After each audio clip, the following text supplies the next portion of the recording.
lambad mitte ei ole esimest korda siin Lossi Varemetes. Viljandi muuseumi kogus on päris mitu pilti, mis kujutab lammaste karjatamist Viljandi Lossi Varemetes. Nimelt teisel Kirsimäel oli siis 1911-12. aastal veel mõned varemed järel ja nende varemete vahel siis uhkete undrukutega daamid siis just karjatasidki lambaid. Ja kindlasti hilisemal ajal on ka siin Viljandi Lossi Varemete kraavides ja muidugi siin Kitsaskaela kohas on olnud lambad, nii et see pole midagi meie jaoks uut.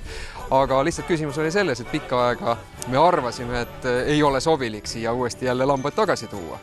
Ja viljandlased on väga rõõmsad kindlasti selle üle, et nende mägedes nüüd on siis lambad, kes seda ala siin korras hoiavad ja meie silma rõõmustavad. Nii et aitäh ennekõike muidugi lambakasvataja Imre Mihhailskile, kes oli valmis neid lambaid siia meile andma ja muidugi ka Viljandi Raele, kes selle mõttega kaasa tuli, et need lambad võiksid siin olla. Viljandlane kindlasti on inimene, kes suhtub nendesse loomadesse heatahtlikult ja ma väga loodan, et meie külalised armastavad ka lambaid.